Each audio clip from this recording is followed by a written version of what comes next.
Hey guys, Sealish Productions here, back with another video, and in this video I'll be showing you how I created this sort of procedural kind of clay shader setup in Blender 2.91. So guys, without further ado, let's get straight into it. So what we have here is just a fresh startup of Blender 2.91.2, and we're just gonna have a new scene open.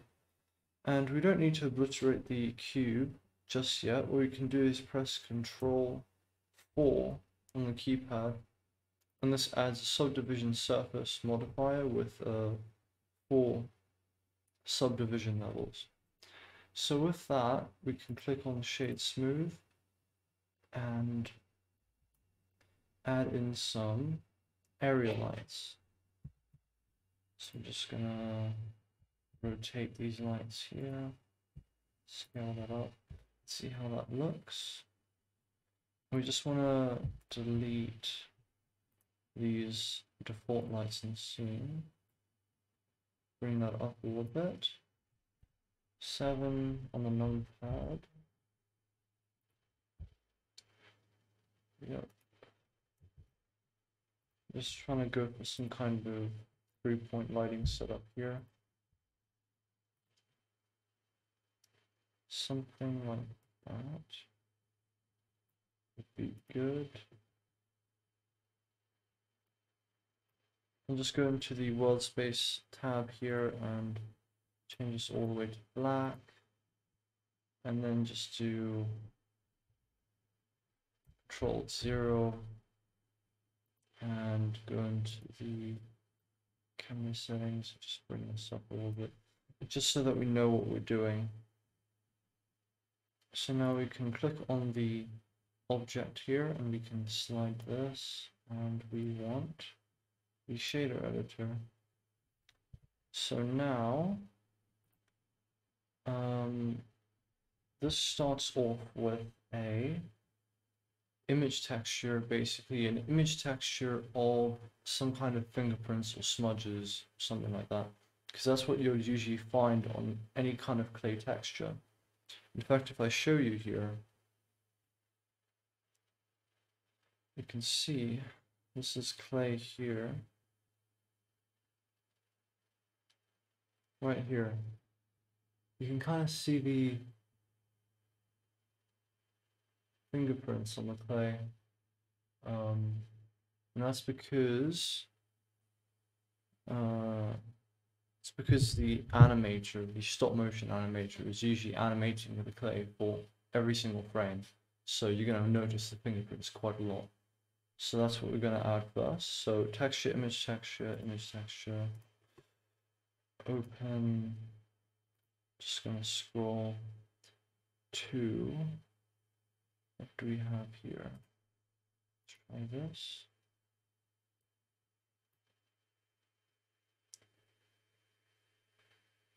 Alright, so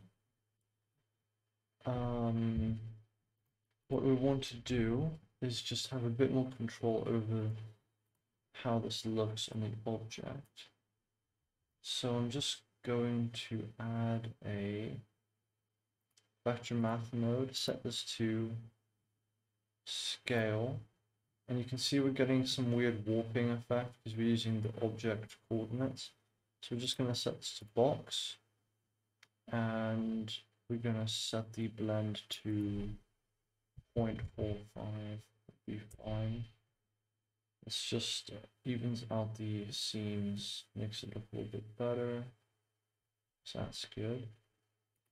So let's just scale this. That's pretty good.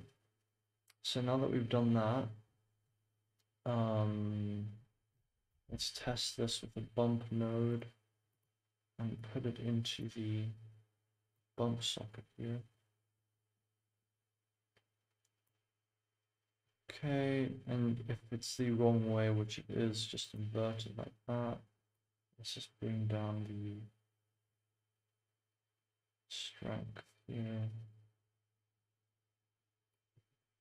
Let's also try put this into the roughness, see what it does there. And right off the bat, you can kind of see that we're already getting some kind of clay-like texture.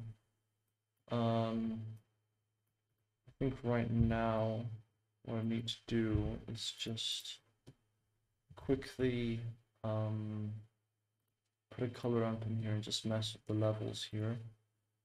It seems like it's a bit too shiny in some areas. That looks pretty good. Yeah, that looks really good. So now, you might be wondering, what about the kind of physical displacement? So there's two ways to do this. The best way, in my opinion, is just to add a displacement modifier because you can use it in Eevee, and Eevee is way faster than Cycles. The second way to do it is to use a displacement node and put it into the displacement socket here, but we're not going to do that for now because it's more like an Eevee based kind of shader that I want to create, and you'll see what I mean by that later. So let's add a displacement modifier here. Go to the texture properties, add a new texture, clouds, bring this in a little bit here, and then set the strength to like 0.07 or something like that. Some kind of low number, and you can also hit hold shift and move this to make it a bit bigger or smaller. That looks pretty good. Okay, so I think we can both agree that we need a bit more detail on this clay shader here. So what I'm going to do is add a texture of Voronoi. I'm going to duplicate this. Just going to move this down a little bit here. I'm going to connect them to the same. It doesn't need to be the same texture coordinate node, but I'm just doing it because it's very convenient. And I don't want to add nodes that don't really require any other extra purpose. If there's already one in the scene, it doesn't really make that much sense. So that's what I'm going to do here. Yeah, so now vector mapping. And we're just going to slightly change this on the x-axis here. We'll see what I'm doing in a second. So I want there to be like some kind of accent kind of color to the clay, because a lot of the times clay is not perfect, especially in the color, so it's going to have this kind of mixing effect within the color. I don't know if you can kind of see with this clay here, but it's kind of mixed. I don't know if you can see that. It's very faint on this one, but it's just basically picture two kinds of colored clay kind of mixed together. And a lot of the times what that is, it's not other clay that's mixed together with the clay. It's mostly just dirt and dead skin cells from your hands. Because when you animate the clay for so long, that's what happens with the clay. And it just looks way more realistic if we add it in here. So I'm just going to do converter math and then set this to compare and plug the distance here and then here. And we can take a look at what we're doing by hitting Control Shift left click if you have the Node Wrangler add-on enabled. So let's play with the epsilon here a little bit, see what we have. So that looks pretty good, but you can kind of see that it looks a bit blocky. So what we're going to do is go to vector, go to vector math, and we're going to add a noise texture here, and just going to place this here just so we have what we want over here. So this distorts, let's see here, this kind of distorts the cracks that we've just created. So yeah, it's pretty useful, but we're not, so yeah, it'll be really useful for cracks. But right now,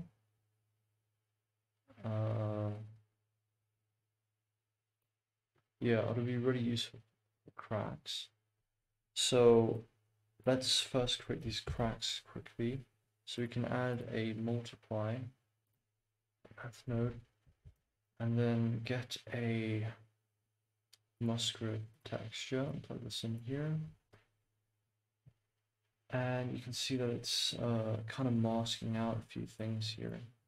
So we're just going to tighten these up by adding another Coloramp node and then bring the levels up or down depending on what's kind of happening. So we can scale this and kind of see what's going on. Sometimes the epsilon can be a little bit too, yeah, it looks better. So you can see we have these cracks here, and if we want to make it more distorted, we can by messing around with this. You kind of see we get that kind of distortion.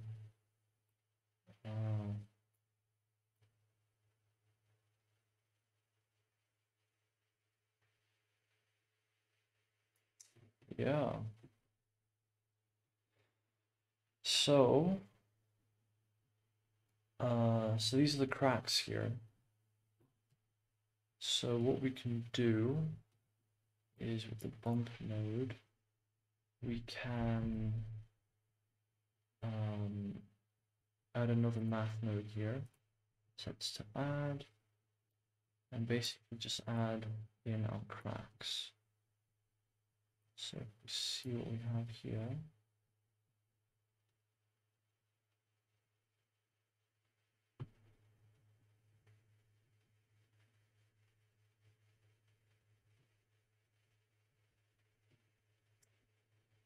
So yeah, you can kind of, if I bring this up a little bit, you can kind of see better what we're dealing with.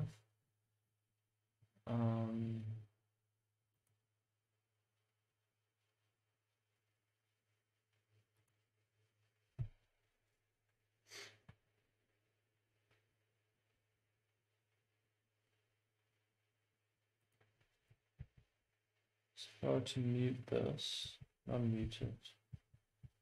So yeah, you can kind of see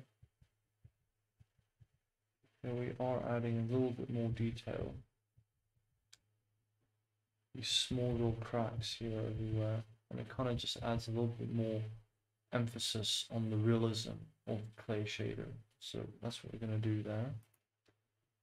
So let's bring this down a little bit here. Alright, so what we're going to do next is take this here, here, here, here, and here, and we're going to duplicate this, bring it here, and this is for the it's for the inconsistencies of the clay that we talked about earlier. So what we're going to do is have also this plugged into here, and let's just take a look at this right here. So what we want is to blur these cracks, because basically we want to tell Blender, hey Blender, you see this white information. Wherever you see that white information, we want another kind of color to go. So in order to make it look more realistic, we need to kind of create like this black and white texture. So we've already created the cracks, but let's see how we can improve it. So what I'm going to do is duplicate this noise texture, sorry, the vector math. I'm going to add it in here, set it to scale, and set the scale to 0.5, and then here I'm going to do it again, and I'm going to disconnect this from this, and then add this. I'm going to set this to -0.5. And basically what this does, I show you here, kind of sets everything the same, but you kind of get this like blurring kind of effect. You can see here, kind of blurs the texture, and that's what we want. Now it's still a little bit too straight, so what we can do, get this add node here, add it to here, and guess what? We can just duplicate this noise texture, add it in here, and we can distort it even more. So let's do that. So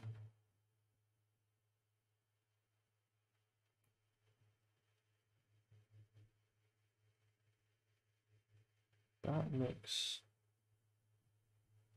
okay, but I think we can do better. So let's try and distort this a little bit here.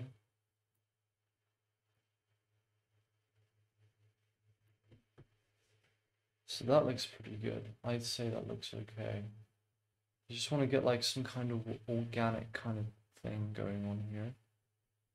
So what we can do with that is we can take a Coloramp node right here. We can set what we want with colors.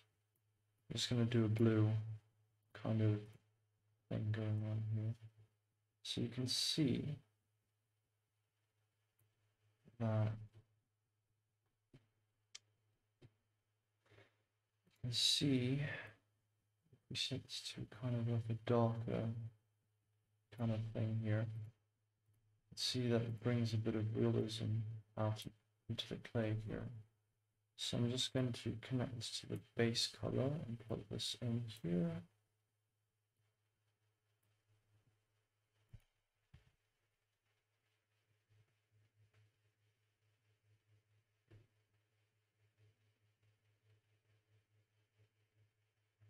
And as you can see, we got that kind of blackish kind of dirt texture. And if it's too strong, we can mess with the color here to make it a little bit lighter. That. You can see that kind of gives the clay shader a bit more realism. So yeah, that looks pretty good. Alright.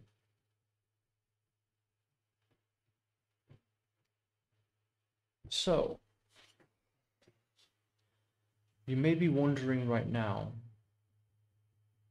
Sealish, how do we combine this into a node, that just one node with sliders that makes it so easy to control what's happening with the clay shader? Well, I'm going to show you how to do that right now.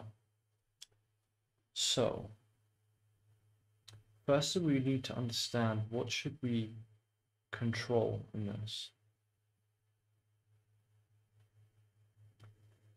So I'm going to start by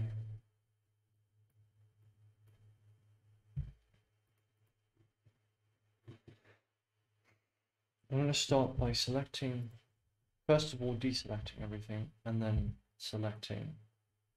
box selecting, then pressing Ctrl G, and this creates a grouped node right here. So I'm just going to hop into here and see what I can do. First of all, I see that we have 3 inputs for something that really doesn't need 3 inputs. So what I can do here is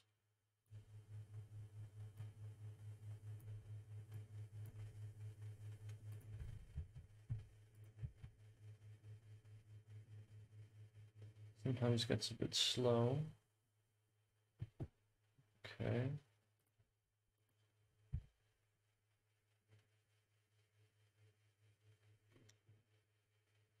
Alright, so I'm just going to plug this into the same vector here.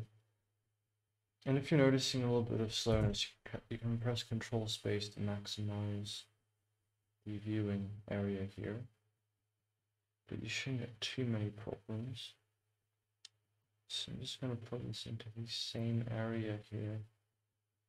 I could have sworn we had another one here. Okay. So if you press N, we can kind of change the inputs here. So I'm just going to get rid of these so far.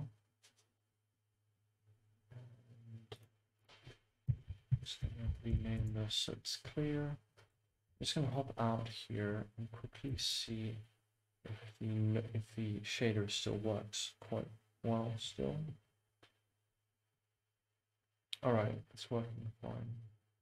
So we can go back here and go into here. So what else do we want to create? Well, at the beginning of this video, I mentioned that this was going to be a procedural based kind of clay shader.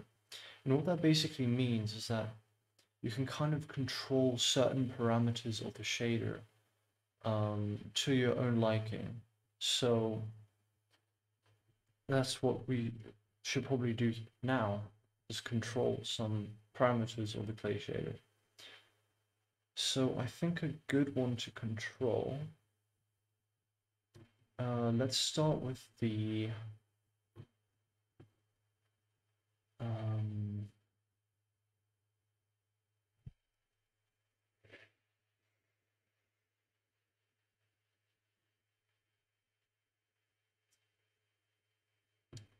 start with the cracks first. So what I'm going to do is I am going to take the epsilon value and put it into here, and then rename this crack. I'm going to rename this crack amount. Crack width, I think. And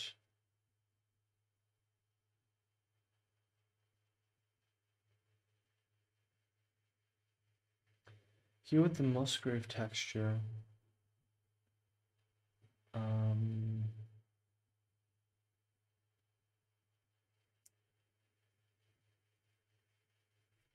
set it on here. Here with the Musgrave texture, I could probably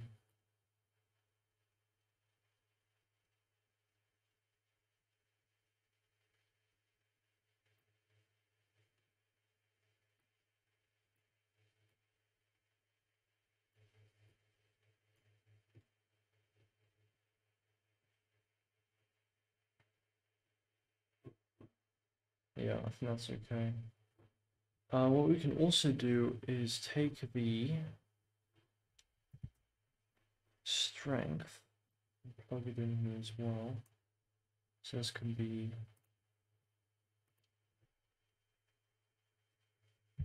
fingerprint bump strength. Just keep it simple. And that reminds me of the fingerprints as well. So we can take the scale fingerprint, put it into here. We can change this to fingerprint scale. Here, and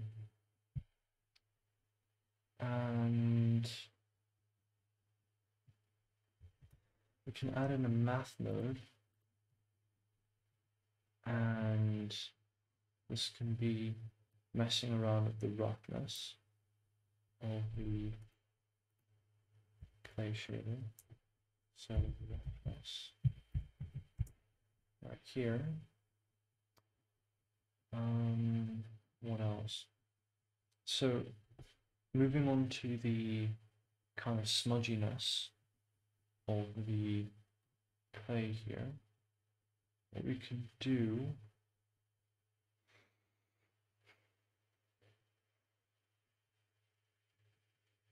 so here we can take the epsilon value, and this can be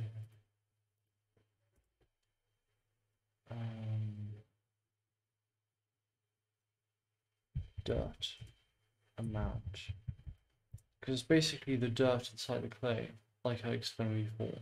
So that's what we're messing with here. And last but not least, we can mess around with the color here. We can also change the color here as well. So we can have the base color. And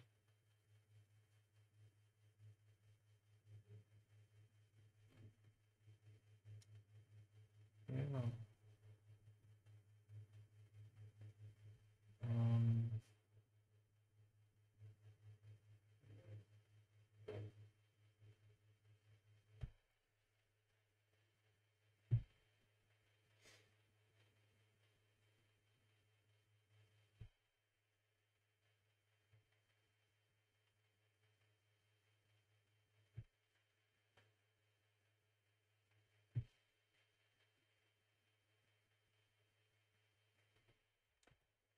We can add in a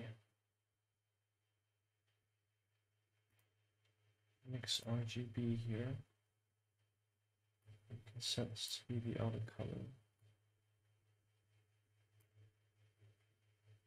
So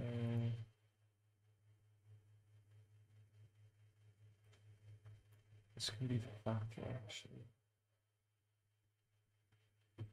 And this can basically be the other color here. So if we take a look outside, you can see that we have our very own clay shader node that we just created. So if we take a look,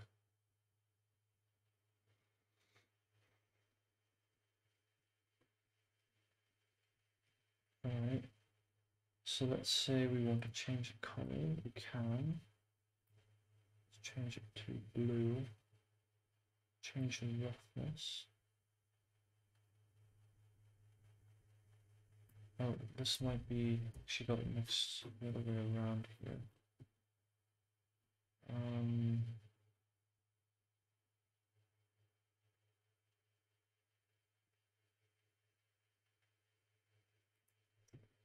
The roughness is meant to be the bump amount.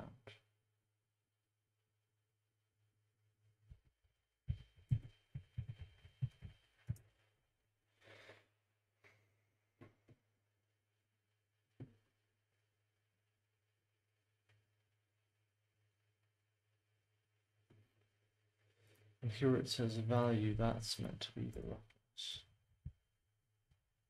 So let's change that. Go into here. Ah, there we go. So we have control over the roughness, the bump amount here, the scale, the dirt amount. Let's see that. Interesting. I can't really seem to see that. Let's see what's going on here.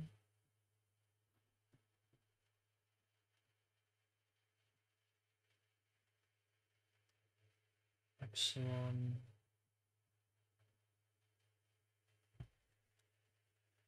Okay. It changes to white and this to black. So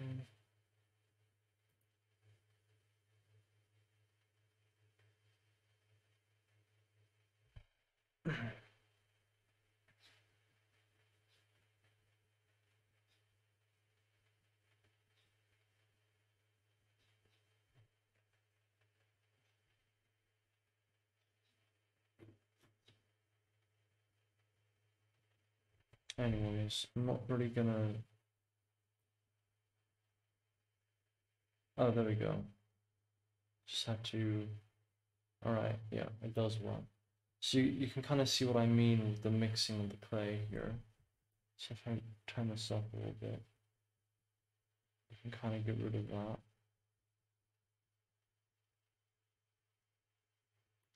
Actually, if I go into here, I can kind of mess around.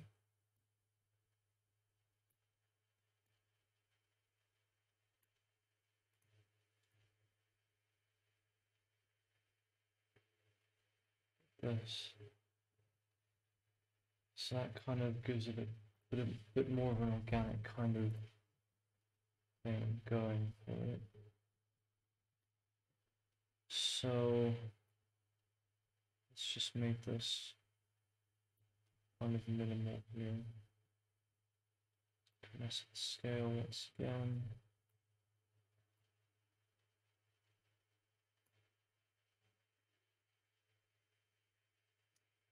But yeah, looks pretty good.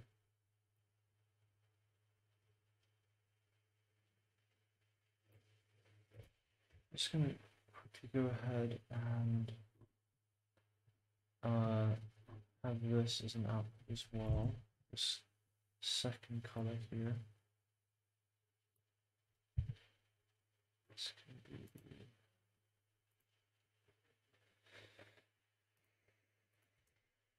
accent color. Change that to whatever you want now. So here,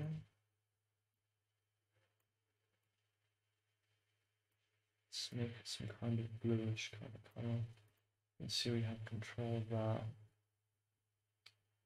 So that's pretty good.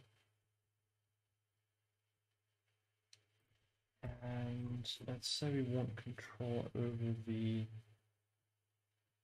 scale of the smudging. So we're going to do it from here. So what we can do is add a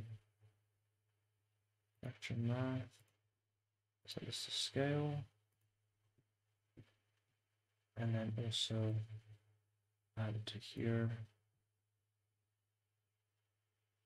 And then once it's loaded, we can set this to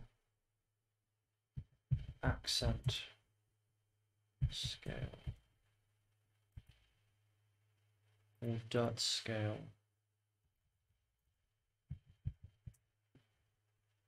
Just like that. So you can see we're affecting the scale like this here. That's pretty good.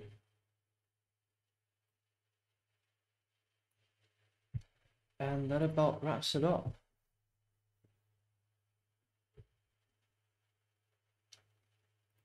So what we can do lastly is just go into the Eevee settings here and enable these settings right here. And if we give this a render, just quick.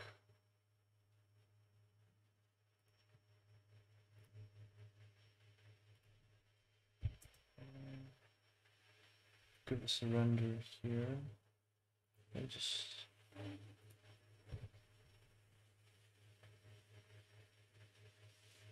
and there we have our procedural clay shader. So guys, thanks for watching this video. If you guys enjoyed this one, be sure to leave a like. And if you like these videos and you want to see more, don't be hesitant to come down to the channel more often. I always have new videos up from time to time. I really hope you guys enjoyed this clay shader. And if you create your own, be sure to send me links to your own clay shaders. It'll be a real treat to see what you guys have done. And if you want to follow me on Instagram, where you can kind of share your posts with me a lot easier, I'm at Sealish Productions on Instagram, so that's at Sealish Productions. So if you want to follow me there, you can do that. And if you don't really know how what I just said, you can go into my YouTube channel about, and then my Instagram link will be there. You can just click it. So without further ado, that's just been Sealish Productions. So yeah, hope you guys enjoyed this one, and I'll see you guys very, very soon in my next video. Sealish Productions out.